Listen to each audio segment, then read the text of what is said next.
Burst fracture क्या होता है?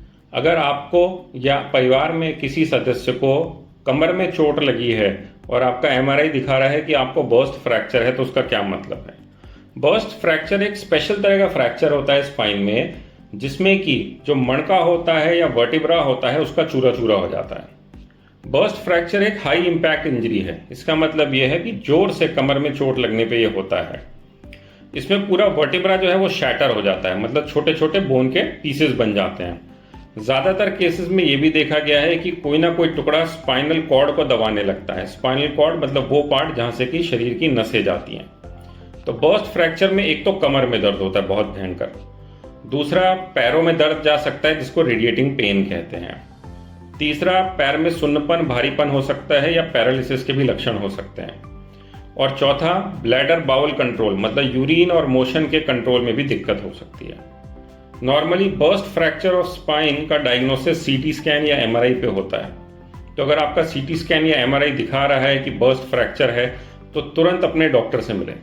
नॉर्मली इसका जो ट्रीटमेंट होता है वो होता है सर्जरी के रूप में, क्योंकि इसमें नसें भी दब रही होती हैं। इसको हम अनस्टेबल फ्रैक्चर भी कहते हैं कि जिसमें नसें दबने लगती हैं क्योंकि हड्डी शरीर का भाग नहीं ले पाती। अब इसमें क्योंकि नसें दब रही होती हैं, स्पाइन में इंस्टेबिलिटी होती है, कभी कभी स्पाइन में झुकाव भी आ जाता है, तो इसमें जो सर्जरी होती है उसे कहते हैं स्पाइनल डीकम्प्रेशन और फिक्सेशन सर्जरी। इसमें हम स्क्रू और रॉड की मदद से स्पाइन को स्टेबलाइज करते हैं और डीकम्प्रेशन करते हैं। डीकम्प्रेशन मतलब जो बर्स्ट फ्रैक्चर की वजह से नसें दब रही होती हैं उन नसों के ऊपर से दबाव हटाते हैं, जो टुकड़े दबा रहे होते हैं नस को उसको हटाते हैं। इस प्रोसेस को हम कहते हैं डीकम्प्रेशन। इसको हम नॉर्मल तरीके से भी कर सकते हैं और मिनिमली इन्वेजिव तरीके से भी। मिनिमली इन्वेजिव का मतलब है छोटे चीरे वाली तकनीक से। तो नॉर्मली ये सर्जरी सक्सेसफुल है। इसके बाद हम पेशेंट को बिठाना चलाना ये सब शुरू कर सकते हैं और हॉस्पिटल में 3 दिन के लिए करीब मरीज को रखते हैं।